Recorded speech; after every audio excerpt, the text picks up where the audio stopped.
YouTube, welcome to my channel if you're new, welcome back to my channel if you're not new. So as you can see by the title of this video, I'll just be giving my personal experience from when I was working for Amazon DSP or delivery service partner. I worked for 2 different companies.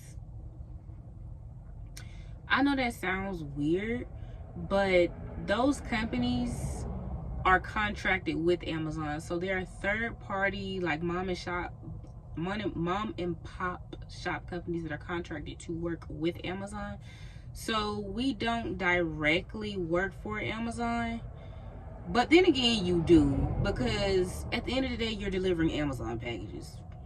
So anyway, so the hiring process is very simple. Anybody can get hired to work for Amazon. Anybody. You literally apply, and then, hey, what time could you come in for an interview? You come in, do the interview. They'll explain the company, what the company offers, and then they pretty much just move forward from there. Now, every DSP company works completely different. Some companies offer benefits from the first day that you start. Some companies don't offer benefits until 30 days after. Some companies have efficiency pay. Some companies don't. Efficiency pay is like, for instance, the first company that I worked for, we automatically got paid 10 hours. Even if we didn't do 10 hours on the road, we still got that full 10 hours for that entire day. The second company I worked with, they didn't offer that. Job itself, I really enjoy, because I've done Uber Eats and DoorDash before, but it's not the same.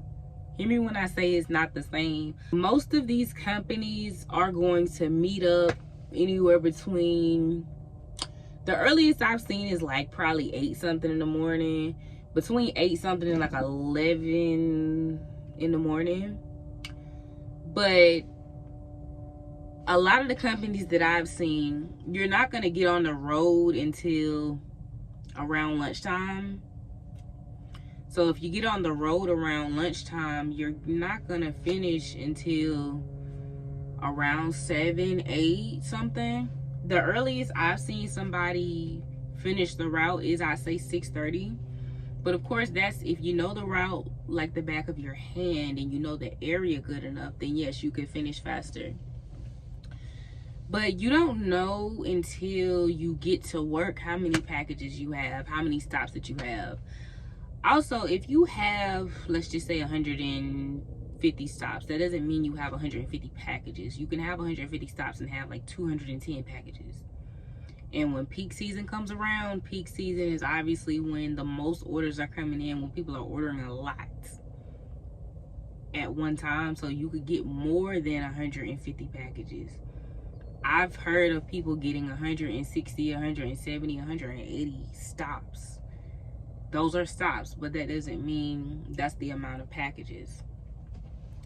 Another thing is they want you to spend, you can't spend more than 5 minutes at every stop. If you spend more than 5 minutes at every stop, you're always going to be behind. That was very annoying, because to me, that makes me feel like I almost have to be perfect to get these packages and orders in. When it comes to apartments can be very hard. The last company I worked for, oh my gosh, I have never in my life seen apartments that look so confusing.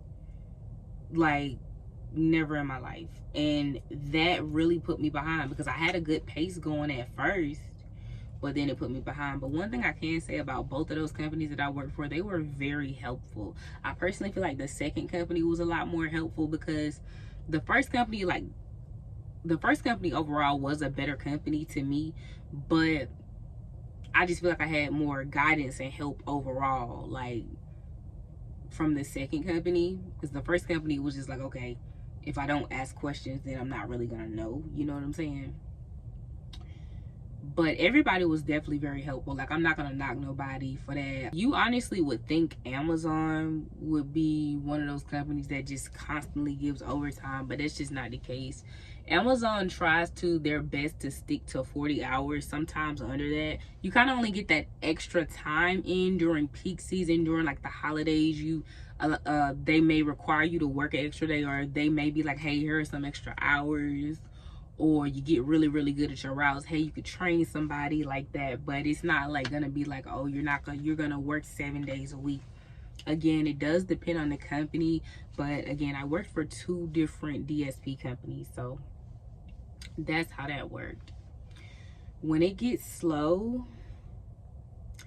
you could potentially not have a route, and I did not know that. I did not know that.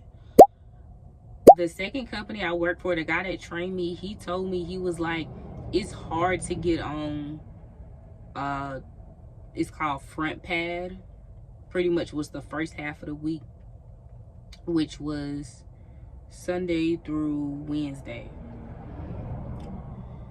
And I didn't understand what he was saying at first, but from what I got from it, he was saying that the people that are already there, that have already been there for a while, they're going to get the routes first. But new people, it's going to be harder for them to get routes. And at the time, I had just started back.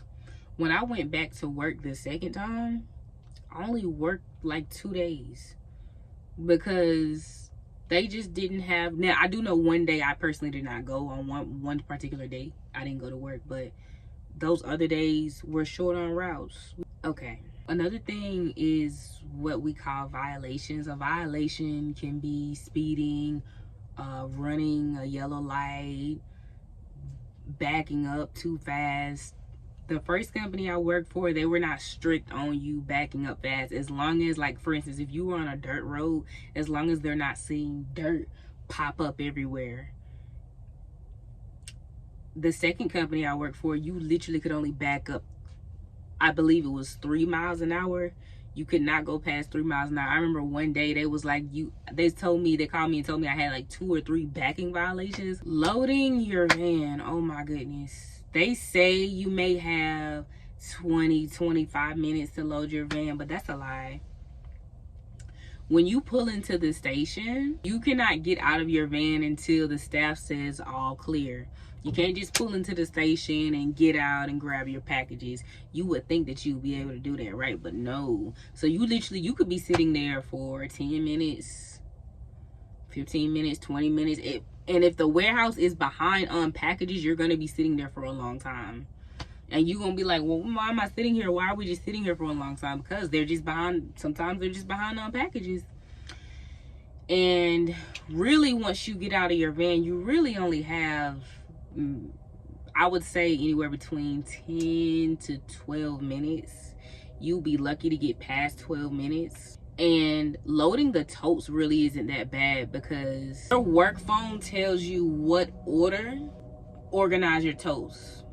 Which bag comes first, second, third, fourth. For instance, you may have an orange bag 752 first, yellow bag 855 second. The hardest part about delivering is your overflow packages, the super heavy boxes, things that do not fit in totes. Organizing those are the hardest. You probably seen people pull off on the side of the road with their hazard lights on. That's because we don't have enough time to organize our packages in the station. You literally have to take that extra little 5-10 minutes to reorganize all your stuff before you hit the road. That's very annoying. A lot of it is getting used to the route, but at the end of the day, we are driving company vehicles. There's no rushing. There's no rushing. Average amount of packages they want you to bring in per hour is anywhere between 20 to 25 packages an hour, a minimum of 15. Thankfully, when I first started, I got really good vans. I didn't really have too much trouble, but a lot of the vans they would put me in didn't have shelves. When I did get a van that had shelves, that helped me out a lot more. Sometimes you still have stuff just kind of falling over everywhere. Then you have to spend that extra 2-3 minutes. I gotta move this out of the way because I gotta get to this package.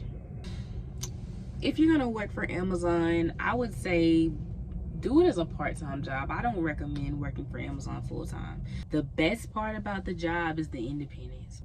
When you're leaving the station, at least most stations, They don't really want you to have things on the dashboard, like little packages and stuff like that. I remember one day I was leaving and I was being stopped. He was like, oh, no, you can't have things on the dashboard. You can't have things on the dashboard or even on the side seat. But of course, we still do it. Like when we leave the station, we still do it because that takes up extra time when you have to go to the back of your van and search for things. So yeah, overall it was okay, but something I want to do again, no. Make sure you like, comment, subscribe, and share, and I will see y'all in the next video.